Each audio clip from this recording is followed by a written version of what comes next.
آج ہم جس دنیا میں رہ رہے ہیں یہ دنیا بہت سارے رازوں اور بہت سی مسٹریز سے بھری پڑی ہے، جن مسٹریز کو جاننے کے بعد انسانی ذہن حیران رہ جاتے ہیں۔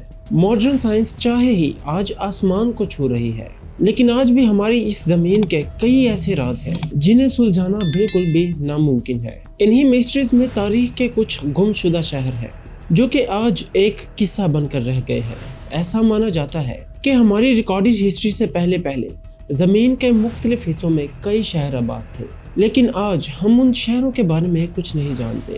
ایسا ہی ایک گم شدہ شہر، the last city of gold, L Dorado. L Dorado ایک اسپینش ورڈ ہے جس کا مطلب ایک ایسا مقام، ایک ایسی جگہ ہے جہاں دھن، دولت اور سونا بہت ہی زیادہ مقدار میں پایا جاتا ہو۔ ایل ڈوراڈو کا تعلق دنیا کے سب سے بڑے اور وسیع جنگل ایمیزون سے ہے، جو ساؤتھ امریکہ کی 10 بڑی ریاستوں میں پھیلا ہوا ہے۔ ایمیزون کے اس سنسان اور خوفناک جنگل میں قدیم دور میں بے شمار شہر اور تہذیبوں نے جنم لیا۔ کہتے ہیں کہ آج سے 2000 سال قبل ایمیزون کی کولمبیا اور پیرو کے علاقوں میں ریڈ انڈینز اور وسکا قبیلے آباد تھے، اور کولمبیا کا ایک سب سے بڑا قبیلہ موسیقا قبیلہ تھا۔ آرکیولوجسٹ ایکسپرٹس کے مطابق ٹیکنالوجی اور آرکیٹیکچرز کے مقابلے میں یہ قبیلہ مایان اور ان کی تہذیب کے برابر تھا۔ ان ریڈ انڈینز اور دیو ملائی کہانیوں اور لوک کتھاؤں کے مطابق آج سے ہزاروں سال قبل زمین پر نہ تو جانور تھے اور نہ ہی انسان۔ تب جان دیوی کی آنکھوں سے ایک آنسو ٹپک کر زمین کے ایک ٹکڑے پر گرا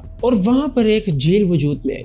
یہ جھیل مقدس جھیل مانی جاتی تھی۔ ریڈ انڈینز اس جھیل کو قدرت کا ایک تحفہ سمجھتے تھے۔ ان کا کہنا تھا کہ جھیل کی تہہ میں ایک دیوی سو رہی ہے۔ جو شخص اس جھیل کے پانی کو چھوتا ہے وہ اس دیوی کی نیند میں خلل ڈال کر اسے جگا دیتا ہے اور پھر زندہ لوٹ کر نہیں آتا۔ چنانچہ اس دیوی کے قہر سے بچنے کے لیے ہر سال اس شہر کا بادشاہ اس دیوی کے لیے نذرانے چڑھاتا تھا۔ اس رسم میں قبیلے کے ایک شخص کو ننگا کر کے پورے جسم پر سونے کے پاؤڈر کو ملا جاتا تھا۔ اس شخص کو عطر اور تیل سے نہلایا جاتا اور اس پر سونے کے زیورات اس قدر ہوتے کہ وہ سونے کا ایک جیتا جاگتا شخص نظر آتا۔ پھر ڈھیر سارے قیمتی زیورات اور سونے سے بھرے ایک بیڑے پر اس شخص کو سوار کیا جاتا، پھر اس بیڑے کو جھیل کے بیچوں بیچ بھیجا جاتا۔ اس دوران قبیلے کے تمام تر لوگ جھیل کے چاروں طرف جمع ہو جاتے تھے اور جھیل کے کنارے پر کچھ لکڑیوں کے گٹھے جلاتے تھے تاکہ دھوئے کی وجہ سے سورج کی روشنی زمین پر کم آئے۔ پھر سونے سے لپٹا ہوا وہ شخص جھیل کے بیچ جا کر اس جھیل میں اترتا اور گھٹنوں تک ڈوب جاتا۔ وہ شخص سونے کے ان زیورات اور تمام تر چیزوں کو جھیل میں ڈال دیتا اور خود بھی پانی میں ڈبکی لگاتا۔ اس طرح قبیلے کے باقی تمام تر لوگ بھی اپنے سونے زیورات کو جھیل میں ڈال دیتے تھے۔ اس رسم میں جھیل سے واپس لوٹ جانے والا شخص دیوتاؤں کا چہیتا کہلاتا تھا اور اس شہر کا بادشاہ بنتا تھا۔ اس سونے میں نہانے والے شخص کو وہاں کے لوگ ایل ڈوراڈو کہتے تھے۔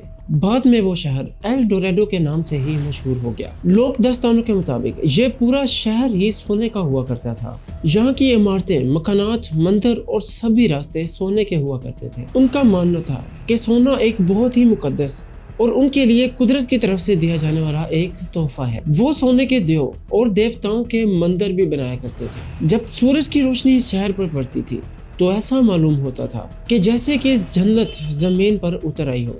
وہاں کے لوگ سونے کا استعمال اس طرح کرتے تھے جیسے کہ آج کے دور میں ہم لوہے یا تانبے کا استعمال کرتے ہیں۔ ان لوگوں کے پاس اتنا زیادہ سونا کہاں سے آتا تھا، یہ جو آج کے دور میں نہیں معلوم۔ ایل ڈوراڈو کا پہلا سراغ مینوسکرپٹ نامی ایک تحریر میں لکھا گیا تھا۔ اس مینوسکرپٹ کو بینٹی ریڈیز نے لکھا تھا، جو ایمیزون کے جنگلوں میں سونے، چاندی اور قیمتی پتھروں کی تلاش کیا کرتا تھا۔ اس پوری اسکرپٹ میں اس جگہ کے بارے میں بہت ساری جانکاری تحریر کی گئی ہے۔